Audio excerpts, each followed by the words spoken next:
pagi, salam sejahtera buat kita semua.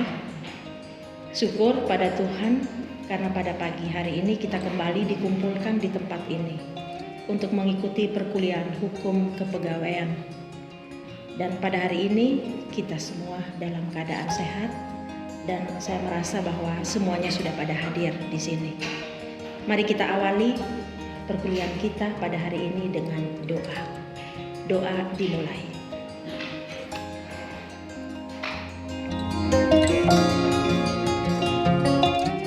Selesai. Pada hari ini kita akan mengawali perkuliahan kita pada pertemuan yang keempat dengan topik disiplin pegawai negeri sipil. Sebelum kita melanjutkan dengan materi selanjutnya, perlu kita pahami dulu tentang pengertian atau definisi dari pegawai negeri sipil.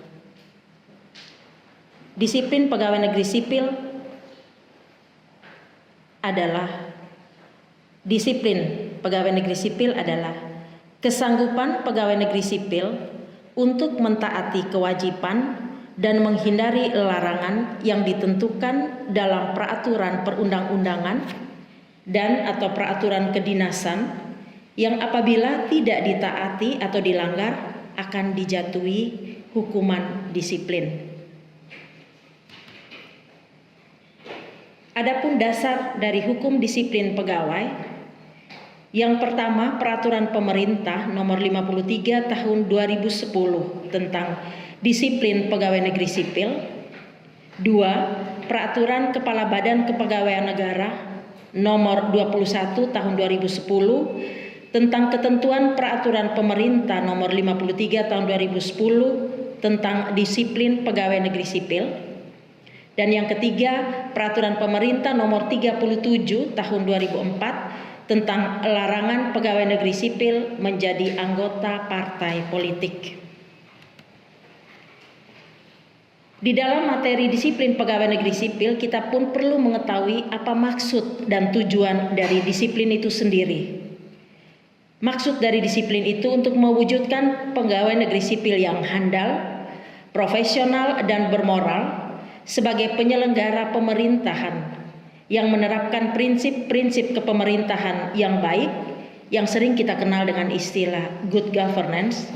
Maka pegawai negeri sipil sebagai unsur aparatur negara dituntut untuk setia dan taat pada Pancasila, Undang-Undang Dasar Negara Republik Indonesia tahun 1945, Negara Kesatuan RI, dan pemerintah serta bersikap disiplin, jujur, adil, transparan, dan akuntabel dalam melaksanakan tugas. Adapun tujuannya, yang pertama, untuk lebih terjaminnya ketertiban dan kelancaran pelaksanaan tugas pokok dan fungsi pegawai negeri sipil. 2. Mendorong peningkatan kinerja dan perubahan sikap dan perilaku PNS.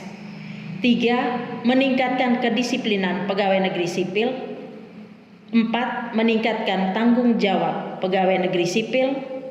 Dan yang kelima, mempercepat proses perubahan ke arah peningkatan profesionalisme dalam bekerja. Yang berikut kita perlu mengetahui tentang kewajiban dan larangan tentang pegawai negeri sipil. Adapun kewajiban pegawai negeri sipil, yang pertama, wajib mengucapkan sumpah dan janji pegawai negeri sipil. 2. Mengucapkan sumpah dan janji jabatan. 3. Setia dan taat sepenuhnya kepada Pancasila, Undang-Undang Dasar Republik Indonesia tahun 1945, Negara Kesatuan RI, dan pemerintah. Yang keempat, mentaati segala ketentuan peraturan perundang-undangan. Dan yang kelima, melaksanakan tugas kedinasan yang dipercayakan kepada pegawai negeri sipil dengan penuh pengabdian, kesadaran, dan tanggung jawab. Yang keenam, menjunjung tinggi kehormatan negara, pemerintah, dan martabat pegawai negeri sipil. Yang ketujuh, mengutamakan kepentingan negara daripada kepentingan sendiri atau seseorang atau golongan. 8. Memegang rahasia jabatan yang menurut sifatnya atau menurut perintah harus dirahasiakan. 9. Bekerja dengan jujur, tertib, cermat dan bersemangat untuk kepentingan negara. 10. Melaporkan dengan segera kepada atasannya apabila mengetahui ada hal yang dapat membahayakan atau merugikan negara atau pemerintah, terutama di bidang keamanan, keuangan, dan material. 11. Masuk kerja dan mentaati ketentuan jam kerja. 12. Mencapai sasaran kerja pegawai yang sudah ditetapkan. 13. Menggunakan dan memelihara barang-barang milik negara dengan sebaik-baiknya. 14. Memberikan pelayanan sebaik-baiknya kepada masyarakat. 15. Membimbing bawahan dalam melaksanakan tugas. 16. Memberikan kesempatan kepada bawahan untuk mengembangkan karir. 17. Mentaati peraturan kedinasan yang ditetapkan oleh pejabat yang berwenang. Jadi tadi kita sudah mendengar ada 17 butir kewajiban dari seorang pegawai negeri sipil. Sekarang kita masuk kepada larangan bagi seorang pegawai negeri sipil. Ada 11 butir larangan. Yang pertama, menyalahgunakan wewenang. Yang kedua, menjadi perantara untuk mendapat keuntungan pribadi atau orang lain dengan menggunakan kewenangan orang lain. Tanpa izin pemerintah menjadi pegawai atau bekerja untuk negara lain atau lembaga atau organisasi internasional. Bekerja pada perusahaan asing, konsultasi asing, atau lembaga konsultan asing atau lembaga swadaya masyarakat asing. 5. Memiliki, menjual, membeli atau menggadaikan, menyewakan atau meminjamkan barang-barang, baik barang bergerak maupun tidak bergerak, dokumen atau surat berharga milik negara secara tidak sah. 6. Melakukan kegiatan bersama dengan atasan, teman sejawat, bawahan atau orang lain di dalam maupun di luar lingkungan kerjanya dengan tujuan untuk keuntungan pribadi, golongan atau pihak lain yang secara langsung atau tidak langsung merugikan negara. 7. Memberikan atau menyanggupi akan memberi sesuatu kepada siapapun, baik secara langsung atau tidak langsung, dan dengan dalil apapun untuk diangkat menjadi jabatan. 8. Menerima hadiah atau pemberian apa saja dari siapapun juga yang berhubungan dengan jabatan atau pekerjaannya. 9. Bertindak sewenang-wenang kepada bawahannya. 10. Melakukan suatu tindakan atau tidak melakukan suatu tindakan yang dapat menghalangi atau mempersulit salah satu pihak yang dilayani sehingga mengakibatkan kerugian bagi yang dilayani. 11. Menghalangi berjalannya tugas kedinasan. 12. Memberikan dukungan kepada calon presiden dan wakil presiden, Dewan Perwakilan Rakyat, Dewan Perwakilan Rakyat Daerah dengan cara ikut serta sebagai pelaksana kampanye, menjadi peserta kampanye dengan menggunakan atribut partai atau atribut pegawai negeri sipil, sebagai peserta kampanye dengan mengerahkan pegawai negeri sipil lain atau sebagai peserta kampanye dengan menggunakan fasilitas negara. Jadi dari poin ke-12 ini pegawai negeri sipil benar-benar dilarang untuk mengikuti salah satu pendukung salah satu calon atau bakal calon di dalam kampanye.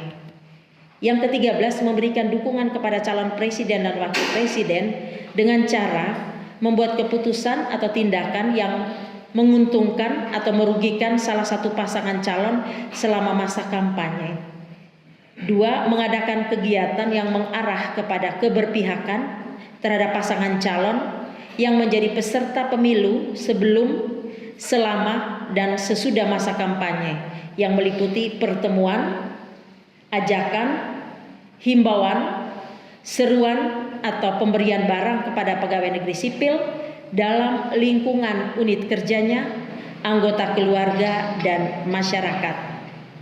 14. Memberikan dukungan kepada calon anggota Dewan Perwakilan Rakyat Daerah dan calon kepala daerah atau wakil kepala daerah dengan cara memberikan surat dukungan disertai fotokopi kartu tanda penduduk atau surat keterangan tanda penduduk sesuai peraturan perundang-undangan, dan memberikan dukungan kepada calon kepala daerah atau wakil kepala daerah dengan cara terlibat dalam kegiatan kampanye untuk mendukung calon kepala daerah dan wakil kepala daerah menggunakan fasilitas yang terkait dengan jabatan dalam kegiatan kampanye, memberi keputusan atau tindakan yang menguntungkan atau merugikan salah satu pasangan calon selama masa kampanye. Yang berikut, mengadakan kegiatan yang mengarah kepada keberpihakan terhadap pasangan calon yang menjadi peserta pemilu selama, sebelum, sesudah masa kampanye, meliputi pertemuan, ajakan, himbauan, seruan, dan pemberian barang kepada pegawai negeri sipil dalam lingkungan unit kerja, anggota keluarga, dan masyarakat. Yang berikut, setelah kita mengetahui adanya kewajiban dan larangan, kita masuk kepada hukuman disiplin. Yang pertama, tingkat hukuman disiplin dibagi menjadi 3 bagian: hukuman disiplin ringan, hukuman disiplin sedang, hukuman disiplin berat. 2. Jenis hukuman disiplin ringan terdiri dari teguran lisan, teguran tertulis, dan pernyataan tidak puas secara tertulis. Jenis hukuman disiplin sedang terdiri dari penundaan kenaikan gaji berkala selama 1 tahun, penundaan kenaikan pangkat selama 1 tahun, penurunan pangkat setingkat lebih rendah selama 1 tahun.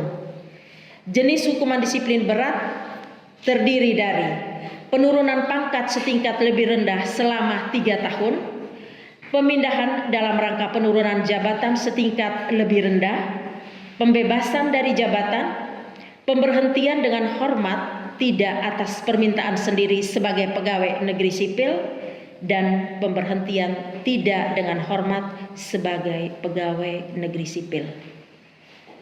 Teman-teman mahasiswa sekalian, sebelum saya mengakhiri pertemuan kita pada hari ini, saya ingin bertanya. Saya memberikan sesi tanya jawab kepada rekan-rekan semua. Mungkin ada yang mau bertanya, waktu saya berikan. Baik, bagaimana saudara Excel? Selamat pagi Ibu. Iya. Baik, pertanyaan dari saya mengenai apa bentuk hukuman atau sanksi bagi pegawai yang melanggar disiplin kepegawaian, lebih spesifiknya mengenai waktu. Karena mengingat di instansi manapun waktu ini yang biasanya sering dilanggar oleh pegawai, ya lebih spesifiknya lagi biasanya datang terlambat dan lain-lain. Pertanyaan dari saya itu Ibu, terima kasih banyak. Baik, pada poin kewajiban pegawai negeri sipil poin ke-11 yang sudah saya singgung tadi dikatakan masuk kerja dan mentaati ketentuan jam kerja. Jadi sanksi yang diberikan kepada seorang pegawai negeri sipil apabila dia tidak mentaati masuknya jam kerja, itu kita tahu bahwa di dalam hukuman disiplin tadi terbagi atas hukuman disiplin ringan, sedang, dan berat. Jika seorang pegawai negeri sipil tidak mentaati kewajiban untuk khususnya dalam hal waktu, bisa diberi hukuman disiplin ringan yang terdiri dari teguran lisan, teguran tertulis, dan pernyataan tidak puas secara tertulis. Jadi pada awal kita akan memberikan dia teguran lisan kepada pegawai negeri yang bersangkutan. Demikian jawaban saya. Mungkin ada lagi yang mau bertanya? Silakan. Selamat pagi Ibu. Ya. Di sini saya bertanya, apa saja kendala dalam penegakan disiplin pegawai? Ya. Kendala yang sering terjadi dalam proses penegakan hukuman disiplin itu tercover dalam sangat berpengaruh kepada sumber daya manusianya ya.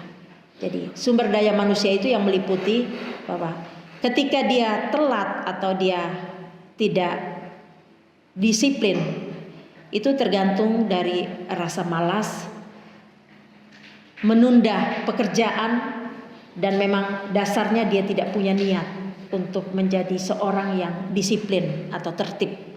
Jadi itu menjadi kendala seseorang dinyatakan untuk tidak tertib atau tidak disiplin. Itu jawaban singkat dari saya ya. Ya, terima kasih.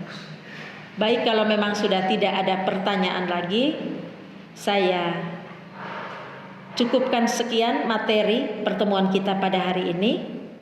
Terima kasih atas perhatian kita bersama, dan saya berharap materi singkat yang sudah saya sampaikan pada pagi hari ini dapat bermanfaat buat kita semua, dan kita bertemu kembali minggu depan untuk materi berikutnya.